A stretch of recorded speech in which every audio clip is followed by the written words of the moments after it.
వైకాపా నాయకులు నామినేషన్లు వేసిన తర్వాత అభ్యర్థుల అఫిడవిట్టుల్లో అనేక అక్రమాలు బయటకు వస్తున్నాయని 20 సూత్రాల కమిటీ అమలు చైర్మన్ శేషసాయిబాబు వ్యాఖ్యానించారు. వెల్ఫేర్ గ్రూప్ సంస్థలు పేరుతో విశాఖ పశ్చిమ నియోజకవర్గ వైకాపా అభ్యర్థి మళ్ల విజయ్ ప్రసాద్ ఎన్ని కోట్లు వసూలు చేశారో చెప్పాలని డిమాండ్ చేశారు. ఇది అగ్రిగోల్డ్ కన్నా పెద్ద కుంభకోణమని ఆరోపించారు. పేదల కష్టాన్ని దోచిన సొమ్మును మళ్ల విజయ్ ప్రసాద్ ఎక్కడ దాచారో చెప్పాలన్నారు. ఏ చట్టం ప్రకారం మళ్ల విజయ్ ప్రసాద్ ఈ డిపాజిట్లు వసూలు చేశారో సమాధానం చెప్పాలని ప్రశ్నించారు. పొట్లూరి వరప్రసాద్, వసంత కృష్ణ ప్రసాద్ పై సీబీఐ కేసులు ఉన్నట్లు చూపారు. అవి ఏ నేరం కింద నమోదు అయ్యాయో బయటపెట్టాలని డిమాండ్ చేశారు. 1250 కోట్ల రూపాయలు పేద ప్రజల వద్ద నుంచి డిపాజిట్లుగా కలెక్ట్ చేశారు.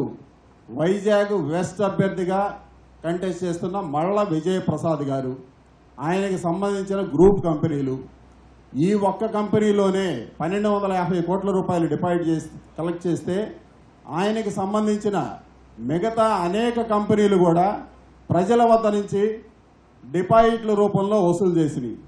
ఏ చట్టం ప్రకారం మీరు ఆ డిపాజిట్లు వసూలు చేశారు? మీరు డిపాజిట్లు వసూలు చేయడానికి ఎవరి దగ్గరైనా పర్మిషన్ తీసుకొని ఉన్నారా? మీరు దాని తాలూకు ఎప్పుడు వెనక్కి ఇస్తారు? ఎందుకు ప్రజలు మీ ఆఫీసులకు వచ్చి ధర్నాలు చేస్తున్నా కానీ, ఇవ్వమని బతిమలాడుతున్నా కానీ మీరు ఎందుకు ప్రజలకు ఆ డిపాజిట్లు వెనక్కి ఇవ్వట్లేదు? మీకు సంబంధించిన పెట్టుబడి కేవలం 2 కోట్ల రూపాయలే పెట్టుబడి ఉండి 100 కోట్లకు పైగా నష్టాల పాలని మీ కంపెనీలో మీరే డిక్లేర్ చేసి 1250 కోట్లకి ప్రజలకు ఏ తరపున ఆస్తులు ఉన్నాయి, ఎక్కడి నుంచి ఉన్నారు, దీనికి మిమ్మల్ని ఎవరు ఆథరైజ్ చేశారు? మీరు కావాలంటే మీ కంపెనీకి సంబంధించిన డాక్యుమెంట్లు కానీ, మీకు సంబంధించినవి కానీ ఎవరినైనా ఇవ్వమంటే ఇస్తాం కూడా. పేద ప్రజల సొమ్మును, వాళ్ళ కష్టార్జితాన్ని దోచి ఎక్కడ దాచారు?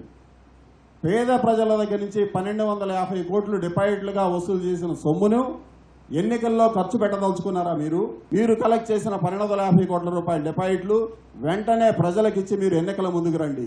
లేకపోతే మీరు దోచుకున్న డబ్బులు దాచుకోవడానికి, వాటిని ప్రొటెక్ట్ చేసుకోవడానికే మీరు ఎన్నికల్లో పోటీ చేయబోతున్నారనే విషయం ఉత్తరాంధ్ర ప్రజలందరికీ, ఆంధ్రప్రదేశ్ రాష్ట్రంలో ఉన్న ప్రజలందరికీ తెలియపరుచుకుందాం.